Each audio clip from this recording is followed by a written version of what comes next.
السلام علیکم ناظرین، حماقتے کی نئی ایپیسوڈ کے ساتھ میں ہوں آپ کے ساتھ اقرا حارث. میرے ساتھ موجود ہیں آفتاب اقبال، مودی اور چودھری صاحب. کیا لکھتے رہتے ہیں آج کل آپ جو اتنے بزی ہیں؟ میں آج کل صرف کالم لکھ رہا ہوں.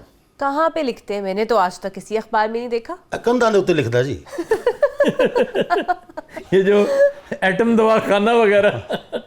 ہاں جی وہی. میں آج کل یہ لکھ رہا ہوں کہ ہماری حکومتیں جو ہیں یہ کیا کر رہی ہیں، کیا کر رہی ہیں. ہمارے وزیر جو ہے وہ خواب خرگوش میں پڑے ہوئے ہیں یار، کوئی کام کرتے نہیں ہیں. ان کو کب عقل آئے گی؟ ہم کب ترقی کریں گے؟ کب ہمارا نیا پاکستان بنے گا؟ کیوں ہمیں چولا ماری جانا ہے؟ سارے تو کام کرتے پہنے تھے، تو پوچھ کے کرنے نے. اچھا مودی صاحب، میں نے آپ سے پہلے بھی پوچھا ہے، آپ بتا کیوں نہیں رہے کس اخبار میں لکھتے ہیں؟ وہ اخباروں کا کون سا زمانہ ہے آج کل؟ آپ ویب سائٹ پہ جائیں، وہاں پہ جا کے دیکھیں میرے کالم، میں روز لکھتا ہوں. بلاگ لکھتے ہیں آپ؟ ہاں. اچھا، یعنی مودی بھی بلاگر ہو گیا. واہ واہ واہ واہ. اچھا نہیں، لکھ کیا رہے ہیں حضور؟ وہ یہی میں نے بتایا تو ہے یار، تم اپنے کانوں کا علاج کیوں نہیں کرتے؟ اس نے بتایا؟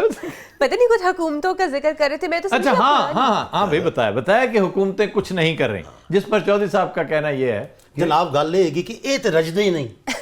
حکومتاں کی کرن؟ سویرے تو بچے بھی سکول چھٹ کے آن. ویسے یہ بہت بڑی بدقسمتی ہے کہ ڈیولپمنٹ یہ سمجھتے ہیں لوگ کہ سڑک بنا لینا، عمارتیں کھڑی کر لینا یہ ڈیولپمنٹ ہے. ڈیولپمنٹ تعلیم کے شعبے میں ہوتی ہے. چور صاحب آپ کو پتہ ہو کچھ تو بات ہے نا. اور ہمارے ہسپتالوں کا حال آپ نے دیکھا ہے؟ صحت میں ہوتی ہے، لا اینڈ آرڈر میں ہوتی ہے. اسی لیے کہتے ہیں نا کہ جب تک بات کا پتہ نہ ہو ایسی منہ نہ کھولا کرو. وہ صحیح کہہ رہا ہے، اتنا بڑا منہ کھولتے ہو بچے ڈر جاتے ہیں. ایسے کیا دیکھ رہے ہو؟ بچے دیکھ رہے ہیں ہمیں جو ڈر جاتے ہیں. اچھا سر، یہ جو ایکسٹرا جوڈیشل کلنگز ہے یہ بھی ایک بہت بڑا مسئلہ ہے. نمبر 1 ہے پنجاب اس حوالے سے. سب سے زیادہ ایکسٹرا جوڈیشل کلنگز پنجاب میں ہوتی ہیں. اور گو کہ میں بہت بڑا ایڈمائرر ہوں شہباز شریف کا، ان کی گورننس کا، لیکن ان کے دور میں ایکسٹرا جوڈیشل کلنگز عروج پر ہوتی ہیں. بھائی جی یہ بھی ایک وجہ ہے گی. ہلے سارے لوگ بیچارے عدالتیں دھکے کھاندے، چٹے وال ہو جاندے انہاں دے تے کیس انہاں دے نہیں پورے ہوندے ہیں، وہ تے ضمانتاں کرا کے لگے پھردے نے. میں تے کہندا یہ دلی پولیس مقابلہ بہت ضروری ہے. پولیس مقابلہ کیوں ضروری ہے؟ اے جڑے لوگ ڈکیٹیاں کردے نے، قتل کردے نے، اس طرح لٹدے نے، انہاں دا علاج ہی میں کہندا پولیس مقابلہ ہے. میں وزیر اعلی ہونا باجی جی تے ویکھو تسی ایک دن وچ ہزار بندہ پھڑکاوا میں. شکر ہے تم وزیر اعلیٰ نہیں. تے پہلا آیا ہو گئی یہ بیچارہ کیوں؟ یہ نجائز روٹی کھاندا ہے. وزیر اعلیٰ پنجاب صبح و شام کام کر رہے ہیں، اس میں کوئی شک نہیں، سارے وزراء اعلیٰ کر رہے ہیں. لیکن ان کی ٹریجڈی ایک بہت بڑی، یہ جتنے بڑے بڑے دعوے ہیں نا وہ ان کی منشوروں کے حد تک ہے، لیکن آتے ہی نہ ان کا دھیان مہنگائی کی طرف جاتا ہے، نہ ان کا دھیان لا اینڈ آرڈر کی طرف جاتا ہے. یہ یکسر فراموش کر دیتے ہیں تعلیم کو اور صحت کو، اور کہتے ہیں کہ ڈیولپمنٹ دیکھیے، ہمیں اسکول اور کالجز دو، ہمیں ہاسپٹلز کے حالات ٹھیک کر کے دو، لا اینڈ آرڈر دو، ہمیں جابز دو. سنی ہو دی کنیا. ویسے تو ٹھیک آتا ہے، میرا باقاعدہ سر گھومن لگ پیا. سر تے تو احتیاطاً کہہ رہے، تیرا کافی کچھ گھومن ڈیا ہے.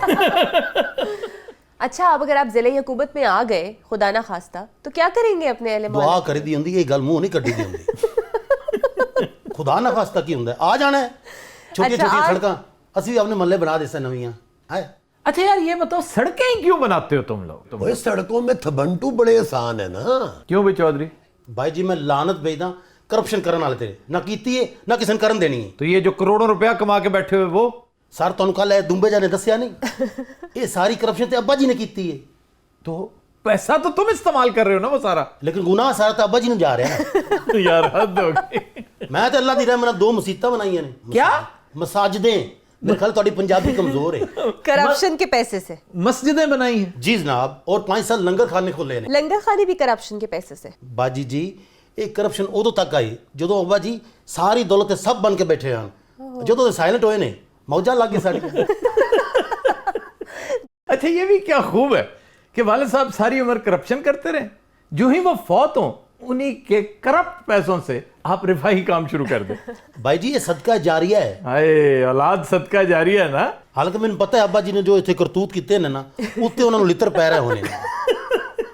दोपहर के वक्त भी पढ़ रहे होंगे, मैं उन्हें बड़ी अच्छी तरह जानता हूँ। क्यों? बहुत करप्ट आदमी थे। वो एक तो वो पतवारी, ऊपर से इसका बाप। उस करप्शन से तो फिर उसे माफी मिल जाएगी, इस करप्शन से माफी नहीं मिलनी उसको। वो तो कहता मैं शरीफ आदमी हूँ। लोग कहने को तो मैं बड़ा अमीर आदमी हूँ, तुम यकीन कर लोगे? नहीं, अमीर आदमी तुम नजर नहीं ना आते, वो शरीफ आदमी नजर आ रहा है। वैसे तो आप भी सही तरह बताओ यार, ये हुकूमतों का बनेगा क्या? क्या बनना है? मुल्क नहीं चल सकता जिस तरह चल रहा है ना। ये कहें जी डेमोक्रेसी का तकाजा यही है। Democracy is such a high price you people can not पे। सिर्फ ऐसे कोई एक हुकूमत तो कारकर्दगी शो करे। हमारे पास 3 सूबों में अलग अलग सूबाई हुकूमतें, अलग अलग पार्टियों की, लेकिन हाँ, तो फिर कोई भी शो performance नहीं कर रहा। थोड़ी रेंगते थोड़ी सी डेवलपमेंट, थोड़ा सा काम पंजाब हुकूमत ने किया है। चंद उम्दा बड़े काम केपी में हुए हैं, और इस तरह हुकूमतें चल नहीं सकती। अभी तो जो फासला इन्होंने, यानी 1000 किलोमीटर का फासला करना था, अभी 10-10 किलोमीटर करके बैठे हुए हैं। मुझे डर पता है किस बात का? जी।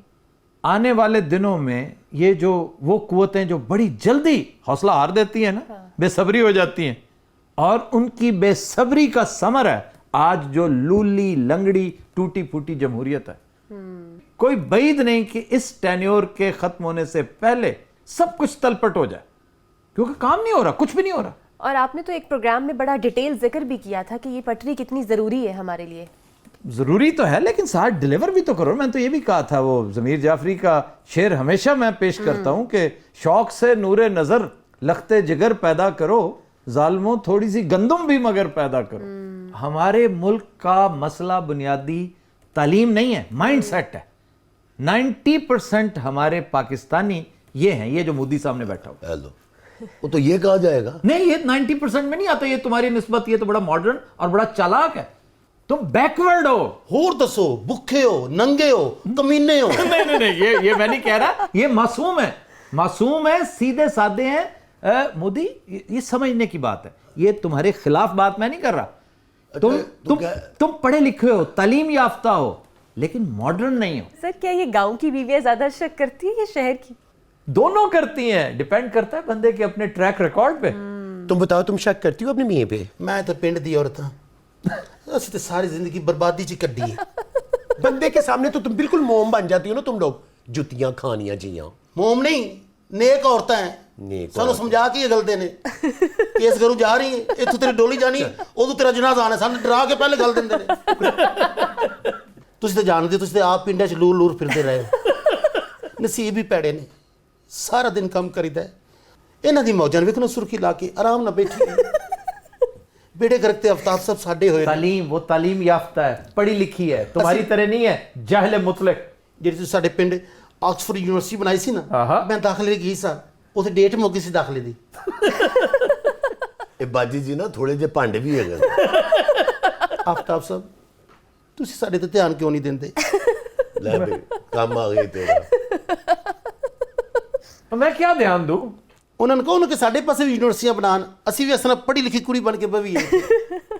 तुम्हारे हुक्मरान कभी यूनिवर्सिटियां नहीं बनाएंगे गांव में, सिर्फ सड़कें बना देंगे, छोटे मोटे खंबे लगा देंगे, कहेंगे जी यही डेवलपमेंट। तभी ये बताओ, तुम्हारी बीवी शक नहीं करती तुम पे? क्यों नहीं करती? बहुत करती है। इसका मतलब है शादी एक जैसी होती है, चाहे पिंड की हो चाहे शहर की हो। हाँ, लेकिन ये है कि करती तो है, लेकिन बात ज्यादती करती हैं, गलत करती हैं। मेरे जैसे बंदे पे शक, तुम खुद बताओ, बनता है भला? हाँ जी, बनता है। नाजरीन, यहाँ लेंगे एक ब्रेक, हमारे साथ रहिए।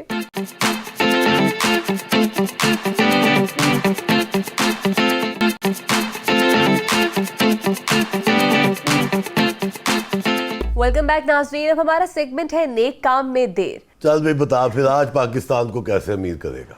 हर हफ्ते पाकिस्तान को तकरीबन 1-2 अरब रुपए मुफ्त में हम दे देते हैं। हाँ, बिल्कुल सही है। और पिछले हफ्ते अगर आपको याद हो तो हमने 3.5-4 अरब डॉलर्स दिए थे। हाँ जी। ਇਹ ਲੈਂਦੇ ਕਿੱਥੋਂ ਜੇ ਇੰਨਾ ਪੈਸਾ?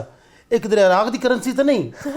मैं डॉलरों की बात कर रहा हूं, इराक की करेंसी कौन डिस्कस कर रहा है? वो सुने 250-300 रुपए का ट्रक स्टॉल हो। करेंसी इतना बुरा हाल भी नहीं है उनका। अच्छा जी, आज हम डिस्कस करेंगे 1 अरब डॉलर का फायदा। अच्छा। किन्नों की इंडस्ट्री, किन्नों آپ کو پتا ہے ایک بہت لاجواب پروڈکٹ ہے پاکستان دنیا میں کنو پروڈیوس کرنے والا نمبر 1 ملک ہے. لیکن ہم نے تو سنا تھا یہ ایجاد ہی امریکہ کی ہے. یہ پیداوار سب سے پہلے امریکہ میں بھی، یہ تجربہ امریکنز نے کیا تھا. فلوریڈا کا پروڈکٹ ہے.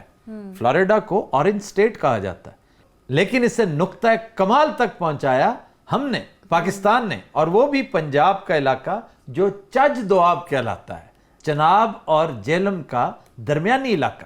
وہ کون سا ہے جناب؟ جس میں سرگودا ہے، خوشاب ہے، منڈی بہاؤالدین ہے.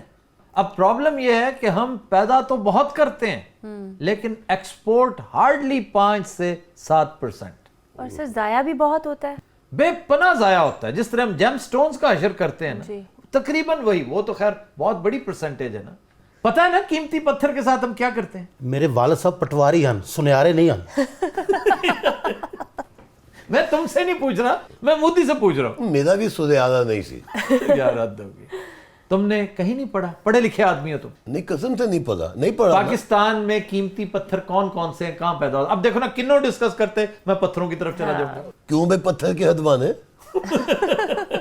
مینو ذرا پتھر دا پوچھ رہے ہیں قیمتی کیڑا کیڑا ہے؟ جی جناب. اور یہ جو میں نے پہنا ہوا ہے نا یہ بھی بہت قیمتی ہے، فروزہ. یہ سیمی پریشس کہلاتا ہے. چلو میرے تو پیچھے ہی پڑا ہوا ہے یہ. میری کوئی چیز اس کو اچھی لگتی نہیں ہے. اچھا اس کو کہتے کیا؟ فروزے کو کیا کہتے ہیں؟ فروزے کو فروزہ کہے. امریکہ میں تم نے خریدنا ہے فروزہ. لو امریکہ میں تو فروزہ ہوتا ہی نہیں ہے. لیکن پاپولر تو ہے نا وہاں پہ خرید و فروخت تو اس کی ہوتی ہے نا. اس کو ٹرکوائز کہتے ہیں اور اس کے 3 رنگ ہیں. یہ لے. یہ اتنا زیادہ قیمتی نہیں. جس طرح جیڈ ہوتا ہے نا، جیڈ، اسی طرح یہ بھی ہے. جس طرح ایگرٹ نہیں ہوتا، بھائی اللہ پاک دی قسم یہو جی دوائیاں ہوندیاں نے. عقیق ہوتا ہے نا، ایگرٹ. کوئی حکیم کے بچے اس کی سن، وہ کیا کہہ رہے ہیں. پاکستان میں سب سے مہنگا پتھر ہے ایمرلڈ، زمرد. اور یہ ہم نکالتے پتہ کس طریقے سے؟ بلاسٹنگ کر کے. جس طرح ماربل کی کان، جس طرح عام پتھر نہیں توڑتے، ہاں جی ہاں جی، ہم بلاسٹ کرتے ہیں، 80% چورا ہو کے ضائع ہو جاتا ہے. دنیا کا سب سے قیمتی ایمرلڈ کولمبیا سے بھی آگے. تو اس کا کوئی اور طریقہ نہیں ہے نکالنے ہیں بڑے طریقے ہیں، ریگنگ کے 1000 طریقے ہیں. لیکن الیکشن ساڑھے تو چنگی ریگنگ کو نہیں کرتا. وہ تم ساری ریگنگ الیکشن میں کرتے ہو نا. یہ ریگ ہوتی ہے نا، اس کے ساتھ آپ کھدائی کرتے ہو بڑے سائنٹیفک طریقے سے. پھر آپ کا یاقوت بہت قیمتی ہے، روبی. روبی وہی جس کی گلی میں آج کل تمہارا بڑا آنا جانا ہے. بھائی جی کنوں والے آ جاؤ. روبی کہتے ہیں یاقوت کو. یہ کہتا ہے معشوق کو.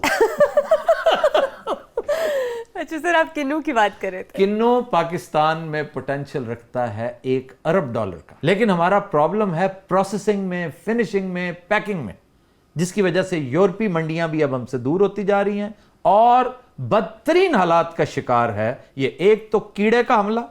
جس طرح ہماری آم کی ایکسپورٹ ہے، پاکستان مینگو ایکسپورٹرز میں بہت اوپر ہوتا تھا، آج بہت نیچے ہو گیا. ہم اس میں نمبر 1 ہوتے تھے، آج نمبر 6 پہ ہم. صرف اسی وجہ سے کہ فروٹ فلائی کو ہی ہم کنٹرول نہیں کر سکے. وہ کہتے ہیں جی آپ کے ہاں سے آیا ہوا پھل بیماریاں لے کر آتا ہے، ہمارے پھل کا، ہماری انڈسٹری کا، ہمارے ایگریکلچر کا ستیاناش کرتا ہے. وہ تو اس میں گائیڈ کس نے کرنا ہے؟ یہ حکومت کا کام نہیں ہے. حکومت ہی کا کام ہے، اور حکومت نے ایک ڈپارٹمنٹ قائم کیا ہوا ہے، ایکسٹینشن ڈپارٹمنٹ. جناب میں اس ڈپارٹمنٹ نو جاننا، ایک ہی کرتے ہیں. یہ پنڈاں جا کے وڈے زمینداراں نوں ملتے ہیں، اتنے جا کے کھابے کھاندے نے، انہاں کول نوٹ کھاندے نے، ساریاں دوائیاں بھی انہاں نوں مفت دیندے نے. تے جڑا مسکین زمیندار ہے نا وہ دل تو ویکھدے بھی نہیں ہے. میں سمجھتا ہوں ایسے کرپٹ آفیسرز کو 20-20 سال قید سزا ہونی چاہیے اور چھتر بھی لگانے چاہیے ان کو. اچھا سر، سب سے زیادہ ہم کس کو ایکسپورٹ کرتے ہیں؟ یہ ایران تھا ہمارا سب سے بڑا کنو بائر.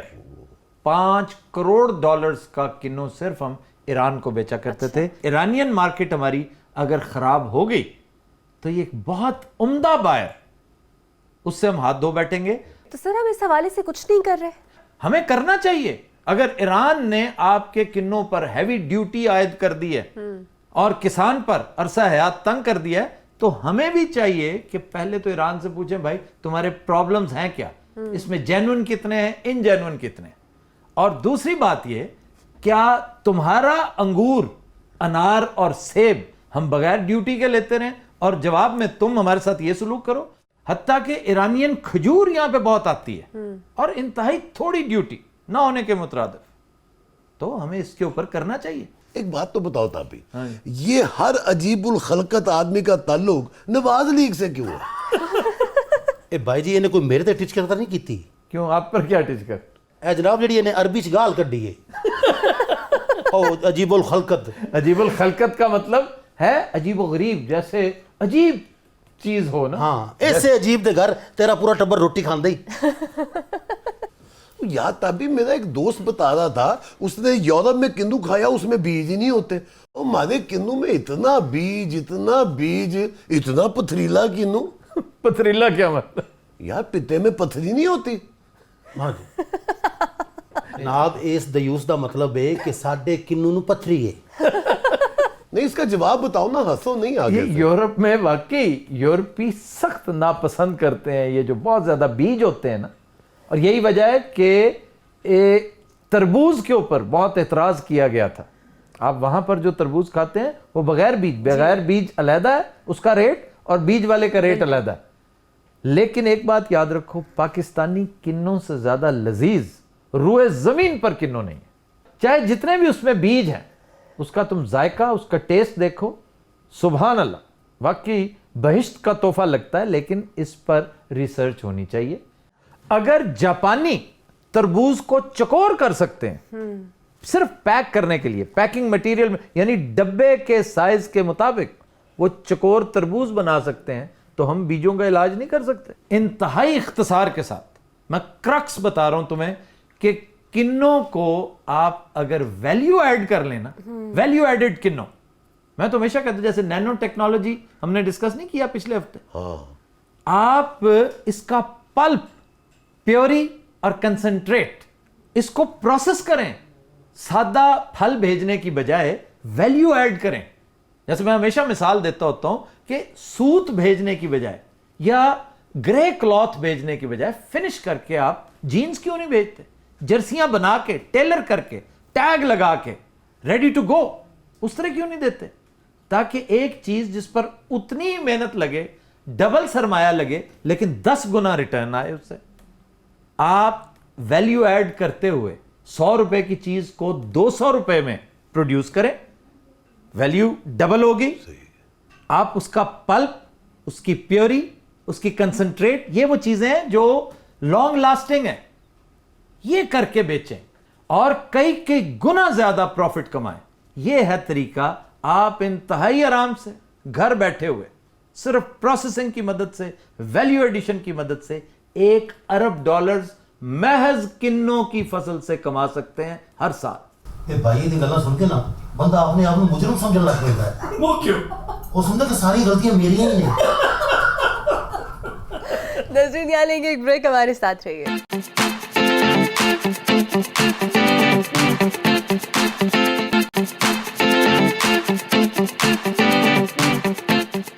ویلکم بیک ناظرین. بریک میں ہمیں جوائن کیا ہے ہمارے مہمان پپو پٹاکے نے. السلام علیکم. آج آپ پھر انہی کپڑوں میں آ گئے ہیں. آج میں نے یہ نہیں خریدیا باجی, کیا ہو گیا آپ؟ لیکن آپ کو بولا تھا نا یہ اس طرح والے کپڑے مت پہن کے آیا کریں. نہیں میرے پاس ہے یہ کہ نکر, تو میں کیا کروں؟ کی ہے میری جان چھوڑو, میں تو ویسے صرف تمہیں دیکھ رہا ہوں. بیٹے غور نال تکی جا رہے ہیں, پہلی دفعہ ویک کرنے. ایک تو تمہارا لہجہ انتہائی فضول ہے, اوپر سے یہ سٹائل ہے جس میں تم آتے ہو. ہیلو, اپنا سٹائل چیک کرو, فوراً لمبے پہ جاندے اچھا یہ بتاؤ, تمہیں ٹی وی پہ دیکھا ہے محلے والوں نے, کچھ کیا کمنٹس دیے ہیں انہوں نے؟ پاگل ہو گئے سارے. ہاں ہاں ویکھے میں تو دسو نا تسی ہے کی تے تو تھتھا ہے, تو دس. اچھا یہ بتاؤ تم دونوں کی ملاقات کہاں ہوئی تھی؟ اے دی آپی دے گھر. یار یہ ویسے ہے کون آپی؟ واقعی ریئل لائف کریکٹر ہے. اینو نہ دسی بڑا چلا کے گئی, کروچ کے پوچھ لیندے ساری گلاں. پتا میں تینوں گل دساں, اینے دبکا مارنا ہے, میری گل نکل جائے. اچھا یہ بتاؤ ساپی کے گھر یہ کام کیا کرتا ہے؟ او دے گھر دے کام کردا, ہو رہے اوتھے اوورسیئر لگا ہے. جناب اے اوتھے دا ٹونگرس ہے. کیا ہے؟ ٹونگرس. اچھا ٹونگرس یاد ہے فلم منڈی, अच्छा, वो नसीरुद्दीन शाह। नसीरुद्दीन शाह जो क्या कैरेक्टर था, वाह वाह। सर ये तो नॉवल नहीं था गुलाम अब्बास का? हाँ जी, उसका बड़ा मशहूर अफसाना है आनंदी, और शबाना आजमी ने वो रोल प्ले किया, बहुत खूबसूरत। फिल्म का नाम है मंडी। ਭੈਣ ਆਪੀ ਦਾ ਘਰ ਹੈ ਨਾ ਅੱਛਾ ਹੈਗਾ, ਤੁਸੀਂ ਪਤਾ ਨਹੀਂ ਗੱਲ ਨੂੰ ਘੁਮਾ ਫਰਾ ਕੇ ਕਿੱਥੇ ਲੈ ਗਏ ਹੋ। ਉਹ ਦੱਸਦਾ ਕਿਉਂ ਨਹੀਂ ਤੂੰ ਕੂਲਰ ਦੇ ਬੱਚੇ। बात सुनो, तुम इतना सवालों का बुरा क्यों बनाते हो? आराम से बात किया करो। और जिस घर में इसका आना जाना है वो क्या होगा, ज्यादा ज्यादा कितना को अच्छा होगा। ਸਰ ਮੈਂ ਚੀਜ਼ਾਂ ਚੁੱਕ ਕੇ ਦੌੜ ਜਾਂਦਾ ਉੱਥੇ। तुम्हारी रिप्यूट अच्छी नहीं है। ਸਰ ਅਸਲ ਗੱਲ ਪਤਾ ਕੀ ਹੈ, ਹਾਂਜੀ। ਮੈਂ ਛੋਟਾ ਮੋਟਾ ਸਾਫੀ ਵੀ ਹਾਂ। साफी? ਹਾਂਜੀ, ਤੇ ਇਹਦੀ ਆਪੀ ਤੇ ਘਰੋਂ ਖਬਰ ਜ਼ਰੂਰ ਨਿਕਲਦੀ ਹੈ। अच्छा सुनो, तुम मूछे क्यों नहीं रख लेते? शायद थोड़े मुहज्जब ही लगो। ਉਹ ਬਾਜੀ ਰੱਖੀਆਂ ਤੇ ਹੋਈਆਂ ਨੇ, ਤੁਹਾਨੂੰ ਨਜ਼ਰ ਨਹੀਂ ਆਉਣ ਡੀਆਂ। वो तुमसे कह रही हैं। ਉਹ ਬਾਜੀ ਮੁੱਛਾਂ ਕੋਈ ਸ਼ਰੀਫ ਆਦਮੀ ਰੱਖ ਸਕਦਾ ਹੈ? ਇਹਨਾਂ ਦੋਵਾਂ ਨੂੰ ਹੀ ਸੂਟ ਕਰਦੀਆਂ ਨੇ, ਤੁਹਾਨੂੰ ਮੈਨੂੰ ਸੂਟ ਨਹੀਂ ਕਰਦੀਆਂ। मैंने तो सुना तुमने जगह जगह से उधार भी लिए हुए। ਆ ਤੂੰ ਦੱਸਿਆ ਬਾਜੀ ਨੂੰ? ਆ ਨਹੀਂ ਨਹੀਂ, ਤੇਰਾ ਤਾਂ ਤੇਲ ਦਾ ਖੂਹ ਹੈ ਨਾ। अच्छा ये बताएं, आप किसी दिन अपनी आपी को ले आए साथ इधर? ਵੀ ਇੱਥੇ ਲਿਆਂਦੀ ਕਰੋ ਕਿਸੇ ਨੂੰ, ਤੁਸੀਂ ਚੱਲੋ ਨਾ ਆਪੀ ਵੱਲ, ਬੜਾ ਮਜ਼ਾ ਆਏਗਾ ਭੈਣ। अच्छा वो यहाँ की बात क्यों नहीं करती? ਤੇ ਤੁਸੀਂ ਉੱਥੇ ਕਿਉਂ ਨਹੀਂ ਚਲੇ ਜਾਂਦੇ? ਪੈਰਾਂ ਨੂੰ ਮਹਿੰਦੀ ਲਾਈ ਹੋਈ ਹੈ ਤੁਸੀਂ। अच्छा बताओ तो सही, वहाँ कौन कौन अहम शख्सियात कौन कौन आती हैं? ਭਾ ਬਥੇਰੀਆਂ ਆਉਂਦੀਆਂ ਨੇ, ਤੁਹਾਨੂੰ ਕਿੰਨੀ ਕੁ ਦਫਾ ਦੱਸਾਂ? तो नाम बताओ ना, बथेरियां तो काफी नहीं ना, नाम बताओ। ਵੇਖਿਆ ਹੀ ਇਹਦਾ ਤਰੀਕਾ, ਇਸ ਤਰ੍ਹਾਂ ਕਰ ਕਰਕੇ ਨਾ ਪੁੱਛਦਾ ਹੈਗਾ, ਬਤਾਓ ਨਾ, ਨਾਮ ਤਾਂ ਬਤਾਓ ਨਾ। ਹੁਣੇ ਥੋੜੀ ਦੇਰ ਬਾਅਦ ਨੇ ਪਤਾ ਕੀ ਕਰਨਾ ਹੈ। कितनी बुरी बात है, आप फिर से नकल उतार रहे हैं। और कितनी बुरी नकल उतारता है, जिस तरह की इसकी शक्ल है वैसी नकल उतारता है। ਅੱਲਾ ਦੀ ਕਸਮ ਇਹਦਾ ਸੱਜਾ ਹੱਥ ਬੰਨ੍ਹਦੇ ਹੋ ਨਾ, ਇਹ ਟਕੇਦਾ ਨਹੀਂ ਹੈਗਾ। अच्छा कोई खबर ही बता दें, आप ही के घर से तो बड़ी खबरें मिलती है ना आपको। ਬੜੀਆਂ ਖਬਰਾਂ ਨੇ ਜਨਾਬ, ਇੱਕ ਤੇ ਤਾਜ਼ਾ ਖਬਰ ਹੈ ਨਾ। हाँ हाँ। कौन सी? ਓਏ ਮੇਰੇ ਕੋਲੋਂ ਪੁੱਛ ਕੇ ਦਸੀ, ਸਾਰੀਆਂ ਖਬਰਾਂ ਨਹੀਂ ਹੁੰਦੀਆਂ ਦੱਸਣ ਵਾਲੀਆਂ। कैसा मकार और विजिलेंट है। ओए होए, उसे बताने दो। हाँ जी। भाई चौरी, ਲਓ ਜੀ, ਇੱਕ ਵਫਾਕੀ ਵਜ਼ੀਰ ਹੈ, ਉਹਦੇ ਸਿਰ 'ਚ ਖੁਰਕ ਪੈ ਗਈ ਹੈ। क्या पड़ गई है? ਖੁਰਕ ਹਰ ਘੰਟੇ ਬਾਅਦ ਵਾਸ਼ਰੂਮ ਜਾਂਦਾ ਹੈ, ਉੱਥੇ ਸਿਰ 'ਚ ਪਾਣੀ ਪਾਉਂਦਾ ਹੈ, ਬਈ ਇੰਨਾ ਖੁਰਕਦਾ ਹੈ, ਉਹਨੇ ਆਪਣੀ ਵਿਗ ਪਾੜ ਲਈ ਹੈ। यार ये क्या बात है, खुरक पड़ गई है। ਓਏ ਬੇਵਕੂਫਾ, ਵੱਡਿਆਂ ਬੰਦਿਆਂ ਨੂੰ ਨਾ ਖੁੜਕ ਨਹੀਂ ਪੈਂਦੀ, ਸਿੱਧੀ ਤਰ੍ਹਾਂ ਕਹਿ ਕੇ ਐਲਰਜੀ ਹੋ ਗਈ ਹੈ। हाँ नहीं, एलर्जी की कोई वजह तो होगी ना। ਮੈਨੂੰ ਤਾਂ ਲੱਗਦਾ ਕੋਈ ਬਿਮਾਰੀ ਲੱਗ ਗਈ ਹੈ ਉਹਨੂੰ। ਬਿਮਾਰੀ ਉਹਨੂੰ ਨਹੀਂ, ਉਹਦੀ ਵਿਗ ਨੂੰ ਲੱਗੀ ਹੈ। 150 ਸਾਲ ਤੋਂ ਨਾ ਅਸੀਂ ਉਹਦੀ ਵਿਗ ਵੇਖਣ ਡਿਆ, ਕਦੀ ਨਹੀਂ ਖੁੜ ਗਿਆ ਉਹਨੇ। ਜਦੋਂ ਦਾ ਅਮਰੀਕਾ ਤੋਂ ਵਾਪਸ ਆਇਆ ਨਾ, ਉਦੋਂ ਦਾ ਖੁਰਕਣ ਡਿਆ, ਲੱਗਦਾ ਹਬਸ਼ੀ ਦੇ ਵਾਲ ਟ੍ਰਾਂਸਪਲਾਂਟ ਕਰਾਇਆ ਹੈ। अच्छा ये बात हो किसकी रही है वैसे? ਇਹ ਜਨਾਬ ਓਏ ਨਹੀਂ, ਨਾ ਦੱਸਣਾ ਤੁਹਾਨੂੰ ਕਿਹਾ क्यों भाई, नाम तो बताएं। ਨਹੀਂ ਨਹੀਂ ਨਹੀਂ, ਨਾ ਦੱਸੀ। ਉਹ ਨਾ ਹੀ ਨਹੀਂ ਕਹਿਣ ਡਿਆ ਤੁਹਾਨੂੰ, ਆਪੀ ਨੂੰ ਪਤਾ ਚੱਲ ਗਿਆ ਨਾ, ਉਹਨੇ ਜੁੱਤੀਆਂ ਮਾਰਨੀਆਂ ਨਾ ਤੁਹਾਨੂੰ, ਬਾਗੜ ਬਿੱਲਿਆ। ओ इधर मेरी तरफ देखो, ਓਏ ਰਹਿਣ ਦਿਓ ਭੈਣ, ਮੈਂ ਨਹੀਂ ਵੇਖਣਾ। देखो तो सही। ਮੈਂ ਨਹੀਂ ਵੇਖਣਾ, ਐਵੇਂ ਮੇਰੇ ਮੂੰਹੋਂ ਨਿਕਲ ਜਾਏਗੀ। ਅੱਧੀ ਤੇ ਇਸ ਮਨਹੂਸ ਨੇ ਦੱਸ ਦਿੱਤੀ ਹੈ। अच्छा ये बताओ, आप इलेक्शन क्यों नहीं लड़ती? ਲੜਨ ਲੱਗੀ ਸੀ ਭਾਇਆ, ਉਹ ਵਿਚਾਰੀ ਦੀ ਨਾ ਸਨਤ ਚਾਲੀ ਨਿਕਲ ਆਈ। अच्छा बात सुनो, वहां पर जर्नल डिस्कशन क्या होती रहती है, क्या मौजू क्या होता है? मुझे लगता है हर वक्त पॉलिटिकल बातें और इस्लामाबाद की बातें होती रहती हैं, ਨਹੀਂ ਜਨਾਬ, ਲਾਹੌਰ ਦੀਆਂ ਵੀ ਹੁੰਦੀਆਂ ਨੇ, ਸਿਰਫ ਇਸਲਾਮਾਬਾਦ ਦੀਆਂ ਨਹੀਂ। लेकिन होती सियासी बातें। हाँ जी। नाजरीन, हमारा सेगमेंट है मेल मुलाकात और आज हमारे साथ मौजूद है गुरु और उनकी पिंकी। सतरंगियां बाहर आईयां, उड़दियां इंज मुटियाराइयां, आउंदी जिवें हंसां दी डार ते फुल्लां दी बारिश करो, आउंदी जिवें हंसां दी डार। ਇਹ ਤੁਹਾਡੇ ਲਈ ਗਾਇਆ ਮੈਂ, ਤੁਸੀਂ ਬਿਲਕੁਲ ਅਫਸੋਸ ਜ਼ਦਾ ਮੂੰਹ ਬਣਾ ਕੇ ਬਹਿ ਗਏ। मेरा बस चले ना, मैं एक लम्हा भी ना यहाँ बैठूं। होस्ट ये है, मैं तो यही कहनी है। ये जो कुछ हो रहा है इसकी मिली भगत से है। ਮੈਂ ਇਹੀ ਕਹਿੰਦੀ ਆ, ਇੱਕ ਵਾਰ ਤੁਹਾਡਾ ਬਸ ਚੱਲ ਜਾਵੇ ਸਹੀ, ਬਸ ਮੇਰੇ ਤੇ। ਆਏ ਪਿੰਕੀ, ਅਕਲ ਨੂੰ ਹੱਥ ਮਾਰ, ਤੂੰ ਤੇ ਲੈ ਨਹੀਂ ਮਾਰਨ ਲੱਗ ਪਈ। ਅੰਮੀ ਖੁਦਾ ਦਾ ਨਹੀਂ, ਆਵਾਜ਼ ਤੇ ਠੀਕ ਕਰ ਲੈ, ਲੱਗਦਾ ਠੰਡਾ ਸਾਲਨ ਖਾਦਾ ਤੂੰ। ਦੱਸੋ ਕੀ ਹਾਲ, ਠੀਕ ਹੋ ਤੁਸੀਂ? जी मैं ठीक ठाक। मैं आपको पता है, मैंने सुना है कि ख्वाजा सराओं का मुकाबला हुस्न भी होता है। हाँ जी, अम्मी गए सन मुकाबला हुस्न च, सारे उन्हें नाम होया, इन्हां नूं जुर्माना होया। कोई भी प्यार नाल सन नहीं वेखदा, बैठे ने आराम नाल। ਇਹ ਕੀ ਗੱਲ ਹੋਈ ਭਲਾ? जिन्हों क्या समझ आ गया, मैं तू चुप रहा कर, मैं तेरी वक्खी च लत मार देनी, मैं ਚਪੇੜ ਮਾਰਨੀ ਮੈਂ ਤੇਰੇ ਮੂੰਹ ਦੇ ਉੱਤੇ। चपेड़ मारनी तू। बदतमीजी ना टेढ़ी हो। अच्छा सुनो, शादी का टाइम तो 10 बजे खत्म हो जाता है, तुम लोगों की आमदन पे कोई असर नहीं पड़ा? सानू तो उस तो बाद भी बिठा के रखते ने। ਤੇ ਹੋਰ ਕੀ? ਨਹੀਂ ਪਿੰਕੀ, जी अम्मी। ਨਹੀਂ ਇਹਦੀ ਸ਼ਕਲ ਵੇਖ ਕੇ ਤੈਨੂੰ ਕਾੜੇ ਦਾ ਚੌਧਰੀ ਨਹੀਂ ਯਾਦ ਆਇਆ? ਹਾਏ ਉਹ ਵੀ ਚੌਧਰੀ। ਉਹੀ ਤੇ ਅੰਮੀ ਜੀ ਮੈਂ ਕਿਉਂ ਵੇਖ ਰਹੀ ਉਹਨਾਂ ਨੂੰ ਇਸ ਤਰ੍ਹਾਂ? ਸੁਣਾ ਦਰਾ ਵਾਕਿਆ। ਇੱਕ ਚੌੜੀ ਦਾ ਫੰਕਸ਼ਨ ਕਰਨ ਗਿਆ ਸੀ ਉਕਾੜੇ, ਸੇਮ ਤੁਹਾਡੇ ਵਰਗਾ ਸੀ, ਇੰਨੀ ਸੋਹਣੀ ਅੱਖ ਸੀ ਉਹਦੀ, ਸੁਭਾਨ ਅੱਲਾਹ। अच्छा फजूल बातें ना करो और बात सुनाओ अगर ਪਰ ਇਹਦਾ ਤਾਂ ਪਤਾ ਲੈਣ ਦਿਓ ਮੈਨੂੰ। ਉੱਥੇ ਅਸੀਂ ਗਏ ਸੀ, ਹਾਲਾਂਕਿ ਇੰਨਾ ਲੰਮਾ ਸਫ਼ਰ ਸੀ, ਅੱਗੂ ਸਫ਼ਰ ਜਿੰਨਾ ਵੀ ਸੀ ਨਾ ਸਾਰਾ ਕੱਚੇ ਦਾ ਸਫ਼ਰ ਸੀ। ਅਸੀਂ ਕਿਹਾ ਸੀ ਅੱਗੂ ਕਿਵੇਂ ਜਾਣਾ ਹੈ? ਕਹਿੰਦੇ ਤੁਸੀਂ ਮਿੰਟ 'ਚ ਪਹੁੰਚੋਗੇ। ਸਾਨੂੰ ਮਾਵਾਂ ਧੀਆਂ ਨੂੰ ਅੱਗੇ ਲਾਇਆ, ਪਿੱਛੇ ਸਾਡੇ ਕੁੱਤੇ ਲਾਤੇ। 15 ਮਿੰਟ ਅਸੀਂ ਫੰਕਸ਼ਨ ਵਾਲੀ ਜਗ੍ਹਾ ਤੇ ਪਹੁੰਚ ਗਏ, ਦੋਵੇਂ ਮਾਵਾਂ ਧੀਆਂ। ਨਹੀਂ ਮੈਂ ਮੇਰੇ ਕੋਲੋਂ ਤੇ ਟੁਰਿਆ ਨਹੀਂ ਸੀ ਜਾਣ ਰਿਹਾ। ਅੰਮੀ ਨੂੰ ਮੌਜ ਆ ਗਈ ਸੀ, ਫਿਰ ਕੁੱਤੇ ਤੇ ਬਹਿ ਕੇ ਪਹੁੰਚੀ ਗਈ। ਲੇਕਿਨ ਫੰਕਸ਼ਨ ਵਾਲੀ ਜਗ੍ਹਾ ਤੇ ਅੰਮੀ ਕੀ ਮਜ਼ੇ ਆਏ ਨੇ। ਚੌਧਰੀ ਕੋਈ ਇੰਨੇ ਦਿਲ ਦਾ ਖੁੱਲਾ ਬੰਦਾ ਸੀ, ਯਕੀਨ ਜਾਣੋ। ਲੇਕਿਨ ਵੇਲ ਇੱਕ ਨਹੀਂ ਹੋਈ। क्यों? ਸਾਰਿਆਂ ਨੇ ਠੀਪੇ ਰੱਖੇ ਸਨ, ਸਾਨੂੰ ठीपे मारे। ਮੈਨੂੰ ਇੰਜ ਲੱਗੇ ਸਾਡੇ ਤੇ ਫਾਇਰਿੰਗ ਹੋ ਗਈ। टीपे क्या होता है? ठीक पे कॉइन्स नहीं होते 5-5 10-10 रुपए के। अच्छा, तो लोग किस नाम से छेड़ते हैं आपको सड़कों पे जाते हुए? ਮੈਨੂੰ ਤਾਂ ਸਾਰੇ ਪਿੰਕੀ ਪਿੰਕੀ ਕਹਿੰਦੇ ਨੇ, ਲੇਕਿਨ ਮੇਰੀ ਅੰਮੀ ਨੂੰ ਵੇਖ ਕੇ ਸਾਰੇ ਕਹਿੰਦੇ ਨੇ ਸੋਹਣਿਓ ਸੋਹਣਿਓ। वो कैसे? ਅੰਮੀ ਅੰਨਿਆਂ ਦੇ ਮਹੱਲੇ 'ਚ ਰਹਿੰਦੀ ਹੈ। ਮਰ ਵੀ ਜਾ। ਅੰਮੀ ਮੇਰੇ ਨਾਲ ਇੱਥੇ ਬਦਤਮੀਜ਼ੀ ਨਾ ਕਰੀ। ਬਦਤਮੀਜ਼ੀ ਗੱਲ ਹੈ, ਮੈਂ ਨਾਲੇ ਕੀ ਉਸ ਮਾਰ ਨਹੀਂ ਤੇਰੇ, ਮੈਂ ਤਾਂ ਦੱਸ ਚਪੇੜ ਮਾਰਾਂ। ਮੈਂ ਘਰੋਂ ਕਹਿ ਕੇ ਇਸ ਸਮੇਂ ਨਾਲ ਉੱਥੇ ਬਦਤਮੀਜ਼ੀ ਨਾ ਹੋਵੇ ਬਸ। ਕਮਾਲ ਵੀ ਕਰਨੀ ਹੈ। ਇੱਕ ਮਿੰਟ ਠਹਿਰ ਜਾ, ਸਾਡੀ ਆਪਣੀ ਲੜਾਈ, ਤੂੰ ਸਾਡੇ ਮਾਵਾਂ ਦੀਆਂ ਦੀ ਗੱਲ ਹੈ ਆਪਸ ਵਿੱਚ। ਸਾਡੀ ਗੱਲ ਕੀ ਆਪਸ ਵਿੱਚ, ਤੇ ਹੋਰ ਕੀ? ਪਤਾ ਨੀ ਕਿੱਥੋਂ ਆ ਗਈ। चुप। ਜੀ ਤੁਹਾਡਾ ਰੂਪ ਝਾੜਨਾ ਤੇ ਬਹੁਤ ਚੰਗਾ ਲੱਗਾ ਮੈਨੂੰ। ਜਦੋਂ ਮਰਜ਼ੀ ਝਾੜੋ, ਮੈਨੂੰ ਝਾੜ ਹੀ ਦਿਓ ਬਸ। ਇੱਕ ਡਾਂਗ ਫੜ ਕੇ ਨਾ ਮੈਨੂੰ ਝਾੜ ਦਿਓ। ਅੰਮੀ ਨੂੰ ਭਾਵੇਂ ਗੋਲੀ ਮਾਰ ਦਿਓ।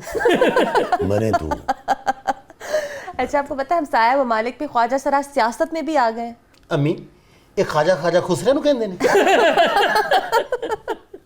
जी, मैं इंडिया की बात कर रही थी, ख्वाजा सराय ही होते हैं। ਓ ਇੱਕ ਦਿਨ ਸਾਡੇ ਘਰ ਨਾ ਖਾਤਾ ਆ ਗਿਆ ਜੰਗਲ ਚੋਂ। ਅੰਮੀ ਸਮਝਿਆ ਖਬਰ ਬਾਦਸ਼ਾਹ ਨੇ ਬੁਲਾਇਆ।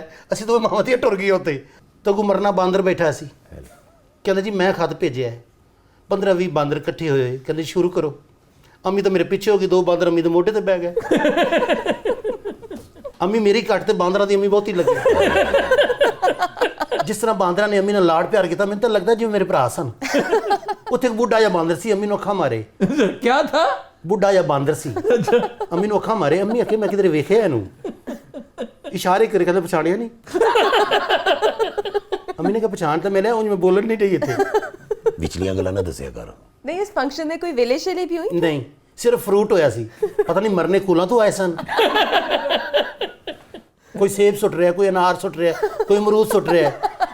ਯਾਦ ਇੱਕ ਬਾਂਦਰ ਨੇ ਹਦਵਾਨਾ ਕੱਢ ਮਾਰਿਆ ਸੀ, ਡਾਈ ਮਾਰ ਕੇ ਕੈਚ ਕੀਤਾ ਸੀ ਮੂੰਹ ਨਾਲ। ਮਰਨ ਜੋਗੀ ਤੂੰ ਵੀ ਕਿਸੇ ਗੱਡੀ ਥੱਲੇ ਆ। ਤਮੀਜ਼ ਨਾਲ ਗੱਲ ਕਰ, ਮੇਰਾ ਮਤਲਬ ਦੱਸ। ਤਮੀਜ਼ ਨਾਲ ਗੱਲ ਕਰ। ਨਹੀਂ ਵਿੱਚ ਅੰਮੀ ਅਜੀਬ ਜੀ ਗੱਲ ਕਰਦੀ ਹੈ। अरे आप चुप करें, फिर ਤੂੰ क्या ਚੁੱਪ होगा? ਕਰਕੇ ਬੈ, ਸਾਡਾ ਆਪਣਾ ਮਸਲਾ ਹੈ। ਚੁੱਪ। भाई अगली दफा आपको नहीं बुलाना। ਤੁਸੀਂ ਨਾ ਬੁਲਾਣਾ, ਉਹ ਆਪ ਬੁਲਾ ਲੈਣਗੇ। ਤੁਹਾਡੀ ਗੱਲ ਕੀਤੀ ਹੈ। ਉਹਨੇ ਸੈੱਟ ਕਰ ਲਿਆ। अच्छा, पिछली दफा उन्होंने हमें बताया था उन्होंने एक फिल्म में काम किया, आपने भी कोई काम किया किसी फिल्म ਅੰਮੀ में? ਨੇ ਝੂਠ ਬੋਲਦੀ, ਸਿਰਫ ਘਰਾਂ 'ਚ ਕੰਮ ਕੀਤਾ ਹੈ। ਫਿਲਮ 'ਚ ਮੈਨੂੰ ਕੌਣ ਰੱਖਦਾ ਹੈ? हमें तो इन्होंने बताया था हॉलीवुड फिल्म में काम किया हुआ इन्होंने। ਇਹਨੇ ਹਾਲੀਵੁੱਡ 'ਚ ਨਹੀਂ ਕੀਤਾ, ਇਹ ਹਾਲੀਵੁੱਡ 'ਚ ਕੰਮ ਕਰਦੀ ਹੈ। ਮਰ ਜਾਣੀ ਤੂੰ ਤੇ ਉਦੋਂ ਜੰਮੀ ਅੰਮੀ ਵੀ ਨਹੀਂ। ਤਮੀਜ਼ ਨਾ ਰਿਹਾ ਕਰ, ਬਿਲਕੁਲ ਮੈਂ ਤੈਨੂੰ 100 ਵਾਰੀ ਸਮਝਾਇਆ। वो बात सुनो। ਅੰਮੀ ਮੈਨੂੰ ਇਹਨਾਂ ਦਾ ਡਰ ਨਾ ਹੋਵੇ ਨਾ, ਮੈਂ ਮੁੱਕ ਮਾਰ ਕੇ ਨਾ ਤੇਰਾ ਚਬਾੜਾ ਭੰਨ ਦੇ। ਮੈਂ ਕਿਹਾ ਸ਼ਾਮ ਨੂੰ ਕੀ ਕਰਦੇ ਹੋ? ਦੱਸ ਦਿਓ। इसके साथ बात करो। ਆਪਣਾ ਬਣਾ ਕੇ ਦਿਲ ਲਾ ਕੇ ਛੱਡ ਜਾਈ ਨਾ ਮੇਰੇ ਹਾਣੀਆਂ। ਆਪਣਾ ਬਣਾ ਕੇ। अच्छा, बेहंगम भी है, बेसुरी भी है। ਸਾਡੇ 'ਚ ਸੁਰ ਲੈ ਦਾ ਕੰਮ ਹੀ ਨਹੀਂ ਹੈਗਾ। ਐਕਸਪ੍ਰੈਸ਼ਨ ਤੇ ਚੈੱਕ ਕਰ ਉਹਦੇ। ਸਿਰੇ ਵੀ ਚਾਰਲਸ ਡਿਕਨ ਦੀ ਭਤੀਜੀ ਨਹੀਂ ਲੱਗਦੀ? चार्ल्स डिकन का पता है कौन है? ਅੰਮੀ ਕੋਲ ਬਸ਼ੀਰ ਦਾ ਪੁੱਛ ਲਓ, ਨਜ਼ੀਰ ਦਾ ਪੁੱਛ ਲਓ। ਤੁਸੀਂ ਬੋਲੋ, ਤੁਸੀਂ ਸਿਰਫ ਦਬਕੇ ਮਾਰਨ ਦੀ ਤਨਖਾਹ ਲੈਂਦੇ ਹੋ। ਇਹਦੇ ਹਾਸੇ ਤੇ ਨਾ ਜਾਈ, ਅੰਦਰੋਂ ਬੜਾ ਕਾਲਾ ਹੀ। दिल में तुझे बिठा के ਲਗਾ कर लूंगी मैं बंद आंखें, पूजा करूंगी तेरी। ਚੁੱਕੇ ਰੱਖ ना करो। ਹਾਏ ਦਬਕੇ ਮਾਰੀ ਜਾਣਾ ਹੈ। ਜੇਬ ਵਿੱਚੋਂ 1000 ਰੁਪਇਆ ਕੱਢ ਕੇ ਮਾਰ ਸਾਨੂੰ। अच्छा, ये बताएं कभी किसी सियासतदान के फंक्शन में गई हैं? ਬੇਸ਼ੁਮਾਰ ਸਿਆਸਤਦਾਨਾਂ ਦੇ ਘਰ ਅਸੀਂ ਗਏ। ਅੰਮੀ ਯਾਦ ਹੈ ਪਿਛਲੀ ਵਾਰੀ ਜਮਸ਼ੇਦ ਦਸਤੀ ਵਾਲ ਗਏ ਸੀ ਅਸੀਂ? ਵੱਡਾ ਜਮਸ਼ੇਦ ਦਸਤੀ ਵੇਖੋ, ਔਰ ਤੇਰੇ ਨੇ ਵੇਲ ਤੇ ਦਿੱਤੀ ਨਹੀਂ, तो फिर क्या दिया? ਬੋਰੀ ਭਰ ਕੇ ਬੋਤਲਾਂ ਦੀ ਫੜਾ ਦਿੱਤੀ। ਇਹ ਮੇਰਾ ਖਿਆਲ ਹੈ ਐਮਐਨਏ ਬਾਅਦ ਚ ਬਣਿਆ, ਪਹਿਲੇ ਕਬਾੜੀਆ ਸੀ। तुम तो वैसे ही फजूल हो और ये बहुत घटिया लगा मुझे। ਮੈਨੂੰ ਤੁਸੀਂ ਫਜ਼ੂਲ ਵੀ ਕਹੋਗੇ ਨਾ, ਪਿਆਰੇ ਲੱਗੋਗੇ, ਲੇਕਿਨ ਅੰਮੀ ਦੇ ਬਾਰੇ ਤੁਹਾਡੀ ਰਾਏ ਠੀਕ ਹੈ। ਮੈਨੂੰ ਲੱਗਦਾ ਖੁਸਰਾ ਸ਼ਨਾਸ ਹੋ ਤੁਸੀਂ। ਯਾਦ ਹੈ ਅੰਮੀ ਕੈਮਲ ਸ਼ਾਹ ਦੇ ਫੰਕਸ਼ਨ ਤੇ ਗਿਆ ਸੀ, ਆਹੋ, ਜਿੱਥੇ ਜਾਂਦੇ ਤੋਂ ਭੰਗ ਪੀ ਲਈ ਸੀ। ਅੰਮੀ 15 ਮਿੰਟ ਬਾਅਦ ਟੁੰਨ। ओए ਤੁਹਾਨੂੰ ਪਤਾ ਹੀ ਭੰਗ ਦਾ ਨਸ਼ਾ ਕੀ ਹੁੰਦਾ ਹੈ, ਨਾਲੇ ਹੱਸੇ ਨਾਲੇ ਟਿਚਕਰਾਂ ਕਰੇ। ਕੈਮਲ ਸ਼ਾਹ ਨੂੰ ਕਹਿੰਦੀ ਇਹ ਤੇਰੇ ਪਰ ਕਿਨੇ ਕੱਟੇ ਨੇ ਕਾਕਾ। ये कैसे हो सकता है? ਅੰਮੀ ਥੋੜੀ ਅੰਨੀ ਵੀ ਹੈ ਨਾ। ਸੋਹਣੀ ਹੈ ਕਾਕੀ, ਹੱਸਦੀ ਹੋਰ ਵੀ ਅੱਛੀ ਲੱਗਦੀ ਹੈ। ਅੰਮੀ ਤੂੰ ਕਾਕੀ ਵੇਖ, ਮੇਰਾ ਧਿਆਨ ਤੇ ਕਾਕੇ ਹਾਲੇ। ਯਾਦ ਹੀ ਅਸੀਂ ਪਿਸ਼ੌਰ ਵੀ ਗਏ ਸਾਂ ਫੰਕਸ਼ਨ ਕਰਨ। ਹਾਲਾਂਕਿ ਅੰਮੀ ਜੀ ਸਾਡਾ ਉੱਥੇ ਜਾਣਾ ਬਣਦਾ ਨਹੀਂ ਸੀ। ਹਾਏ ਪਰਵੇਜ਼ ਖਟਕ ਕਿੰਨਾ ਕਮਜ਼ੋਰ ਹੈ ਵਿਚਾਰਾ, ਸੁੱਕ ਸੁੱਕ ਕੇ ਤੀਲਾ ਹੀ ਹੋ ਗਿਆ। ਅੰਮੀ ਉਧਰ ਦਵਾਈਆਂ ਲੈ ਕੇ ਗਈ ਸੀ। पंजाब में किसी सियासतदान के यहाँ गई हो या नहीं? ਚੌਰੀ ਸ਼ੁਜਾਤ ਦੇ ਘਰ ਗਿਆ ਹੈ। फिर ਅੰਮੀ ਨੂੰ ਵੇਖ ਕੇ ਕਹਿੰਦਾ ਇਹ ਫਰਜ਼ਾਨਾ ਰਾਜਾ ਕਿੱਥੋਂ ਆ ਗਈ ਹੈ। नाजरीन यहाँ लेंगे एक ब्रेक, हमारे साथ रहिए।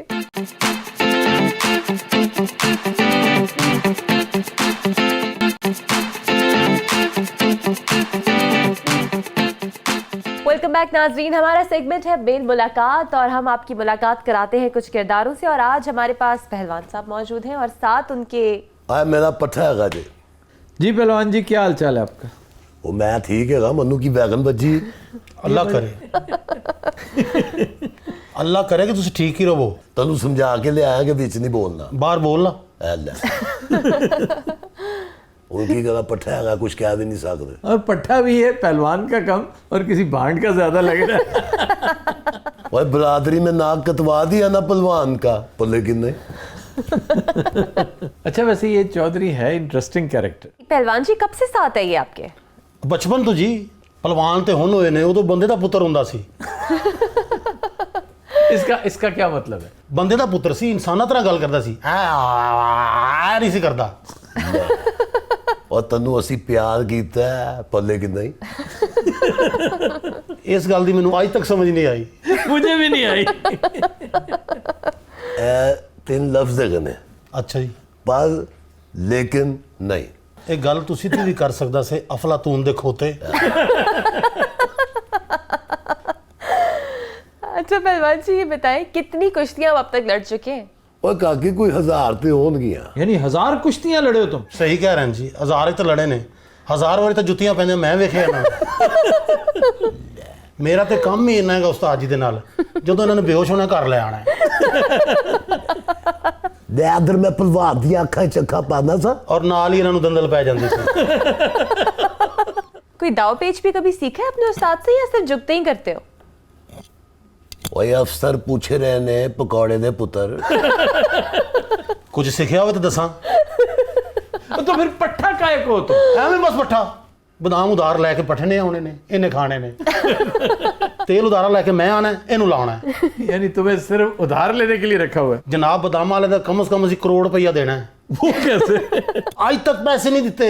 लेकिन 1 करोड़ रुपए के बादाम खा कैसे सकता है बंदा? ਪੜਦਾਦੇ ਤੋਂ ਸ਼ੁਰੂ ਹੋਏ ਹੋਏ ਨੇ उधार ले लेके? ਜੀ। पहलवान जी आपने इन्हें उधार लेने के अलावा भी कुछ सिखाया है? ਉਹ ਬੜੇ ਦਾਅ ਪੇਚ ਸਿਖਾਏ ਨੇ, ਬੜੀਆਂ ਕੁਸ਼ਤੀਆਂ ਲੜਵਾਈਆਂ ਨੇ, ਪਰ ਲੇਕਿਨ ਨਹੀਂ। अच्छा मैंने सुना है पहलवान अक्सर अच्छा गा भी लेते हैं, आप भी अच्छा गाते हैं? ਉਹਦੇ ਗਾਣੇ ਵਾਲੇ ਸੇ ਕਾਕੀ ਮਾਰਾ ਕੋਈ ਲਗਾਓ ਨਹੀਂ ਹੈ। ਐਵੇਂ ਝੂਠ ਬੋਲ ਰਹੇ ਨੇ, ਪਿੱਛੋਂ ਭੰਡ ਨੇ। ਐ ਆਉਂਦੀ ਹੈ ਨਸੀਬਾਂ ਨਾਲ। ਕਿੰਨੀ ਵਾਰੀ ਗਾਇਆ ਮੇਰੇ ਸਾਹਮਣੇ ਉਸਤਾਦ ਜੀ। अच्छा ये बताएं पहलवान आखिरी उम्र में इतने सुस्त और काहिल क्यों हो जाते हैं? ਇਹ ਪਦਾਇਸ਼ੀ ਸੁਸਤਲ ਵਜੂਦ ਸਨ, ਇਹ ਹੁਣ ਆ ਕੇ ਕਿਧਰ ਤੇਜ਼ ਹੋਏ ਨੇ। क्यों अब क्यों तेज हुए? ਮੇਰੇ ਖਿਆਲ ਇਹਨਾਂ ਨੂੰ ਵਾਪਸ ਜਾਣ ਦੀ ਜਲਦੀ ਹੈ। बेटा जब बहनोई से सवाल किया जा रहा हो ना तो बीच में टांग नहीं अड़ाते। तो फिर क्यों उड़ा रहे हो?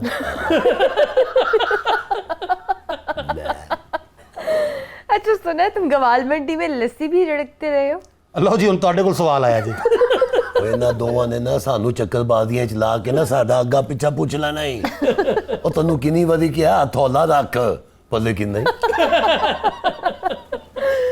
अच्छा सुना है पहलवान जी आप दूरा कुश्तियां भी करवाते हैं? ਉਹ ਜਿਹੜੀਆਂ ਕਰਵਾਨਾ ਉਹ ਨੂਰਾ ਕੁਸ਼ਤੀਆਂ ਹੁੰਦੀਆਂ इसका क्या मतलब है? ਜਨਾਬ ਓਏ ਚੁੱਪ ਕਰ ਜਾ ਕੀ नहीं बताने तो बताओ ना यार, बताओ। ਉਹ ਕੋਈ ਨਹੀਂ ਜੀ ਵਿੱਚ ਐਵੇਂ ਛੱਡ ਵੀ ਦਿਓ ਤਾਂ यार बात सुनो, आइंदा प्रोग्राम में आना है कि नहीं? ਹਾਂਜੀ ਆਣਾ ਹੈ। तो फिर बताते क्यों नहीं हो? ਜਨਾਬ ਮੈਂ ਇਹ ਤੇ ਦੱਸਣ ਲੱਗਾ ਕਿ ਨੂਰਾ ਮੈਂ ਕੁਸ਼ਤੀਆਂ ਕਹਿ ਰਿਹਾ ਸਾਂ ਕਿ ਉਹ ਸਰਦਾਈ ਦਾ ਪਿਆਲਾ ਜਿਹੜਾ ਹੈਗਾ ਸੀ ਉਹ ਢੱਕ ਕੇ ਆਇਆ ਕਿ ਨਹੀਂ ਹਾਂ ਨਹੀਂ ਤਾਕਿਆ ਜਨਾਬ ਓਏ ਅੰਮੀ ਜੀ ਨੂੰ ਜਿਹੜਾ ਹਸਪਤਾਲ ਲੈ ਕੇ ਜਾਣਾ ਸੀ ਉਹ ਲੈ ਕੇ ਗਿਆ ਕਿ ਨਹੀਂ ਹਾਂਜੀ ਹਾਂਜੀ ਜਨਾਬ ਇਹ ਨੂਰਾ ਓਏ ਕੁਸ਼ਤੀ ਫੁੱਫੀ ਨੂੰ ਜਿਹੜੀ ਤਲਾਕ ਹੋਣੀ ਸੀ ਉਹ ਹੋਈ ਹੈ ਕਿ ਨਹੀਂ ਹੋ ਗਈ ਹੈ ਜਨਾਬ ਇਹ ਨੂਰਾ ਓਏ ਮੈਂ ਤਾਂ ਨਹੀਂ ਦਿੱਤੀ ਤਲਾਕ ਮੇਰੇ ਪਿੱਛੇ ਕਿਉਂ ਪਿਆ ਹੋਇਆ ਯਾਰ ਐਨੀ ਟ੍ਰੇਨਿੰਗ ਦਿੱਤੀ ਇਹਨੂੰ ਪਾਲ ਪੋਸ ਕੇ ਆਡਾ ਖੋਤੇ ਜਿਹਾ ਵੱਡਾ ਕੀਤਾ ਪੱਲੇ ਕਿ ਨਹੀਂ अच्छा पट्टा साहब आप बताइए आपकी खुराक क्या है? ਪੱਠੇ ਮੈਨੂੰ ਪਹਿਲੀ ਵਾਰੀ ਕਿਸੇ ਨੇ ਕਿਹਾ ਪੱਠਾ ਸਾਹਿਬ ਸਾਰੀ ਜ਼ਿੰਦਗੀ ਮੇਰੀ ਇੰਨੀ ਇੱਜ਼ਤ ਨਹੀਂ ਹੋਈ चलो देख लो, हमारे शो में तुम्हारी इज्जत हो रही है। ਮਿਹਰਬਾਨੀ ਜਨਾਬ ਤੁਹਾਡੀ ਓਏ ਖੁਰਾਕ ਦੱਸ ਤਾਬੇਦਾਰੀ ਨਾ ਕਰ ਖੁਰਾਕ ਖਾਦੀ ਹੋਵੇ ਤਾਂ ਦੱਸਾਂ वैसे तुम्हारे वजूद से तो लगता है बहुत खाते हो तुम। ਜਨਾਬ ਬਾਹਰੋਂ ਇਹਨਾਂ ਦੇ ਘਰੋਂ नहीं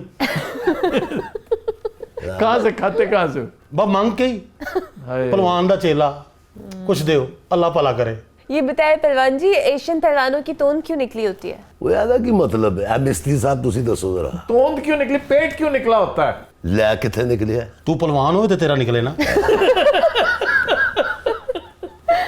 ਜਨਾਬ ਇਹਦਾ ਜਦੋਂ ਵੀ ਨਿਕਲਿਆ ਨਾ ਹਾਸਾ ਨਿਕਲਿਆ ਜਾਂ ਇਹਦਾ ਬਟਵਾ ਨਿਕਲਿਆ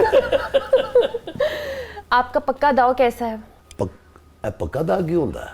पहलवान तुम हो कि मैं हूँ? ਓਏ ਅਸੀਂ ਘਟੇ ਦੇ ਪਹਿਲਵਾਨ ਆ ਦਬਕੇ ਤੇ ਤੂੰ ਲਾਉਂਦੇ ਇਹ ਦਬਕੇ ਲਾ ਰਹੇ ਨਾ ਇਹ 5 ਮਿੰਟ ਬਾਅਦ ਤੁਹਾਨੂੰ ਚੰਡਾ ਵੀ ਲਾਣਗੇ अच्छा ये बताएं पहलवान जी, आजकल की होने वाली रेसलिंग देखते हैं WWF की? 3 ਮਹੀਨੇ ਹੋ ਗਏ ਨਹੀਂ ਵੇਖੀ ਜੀ क्यों? ਕੇਬਲ ਕੱਟੀ ਹੈ ਨਾ ਉਦੋਂ ਹੀ ਪੈ ये आप इस तरह क्यों करना शुरू हो गए? ਇਹ ਪਹਿਲਵਾਨ ਰਾਤੀ 12 ਵਜੇ ਖੁਸਰਾ ਬਣ ਜਾਂਦਾ ਹੈ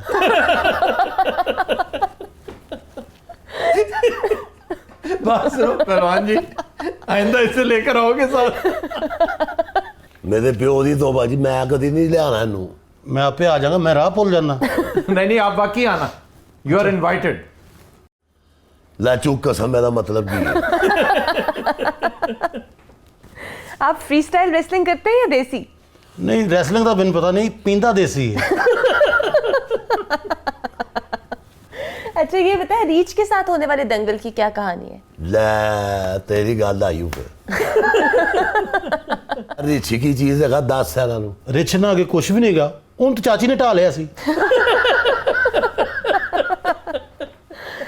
अच्छा ये बताएं, कितनी देर में अपने मुखालिफ को पछाड़ लेते हैं आप? ਓਏ ਇਹਦਾ ਜਵਾਬ ਤੇ ਮੈਂ ਬਾਅਦ ਹੀ ਦੇਣਾ ਪਹਿਲੇ ਇਹ ਦੱਸ ਓਏ ਚਾਚੀ ਨੇ ਕਦੋਂ ਢਾਇਆ ਸੀ ਓਏ ਉਦੋਂ ਤੁਸੀਂ ਬਾਹਰ ਗਏ ਸੀ ਅੱਛਾ ਮਨ ਤੇ ਨਹੀਂ ਦੱਸਿਆ ਕਿੰਨੇ ਰਿਛ ਨੇ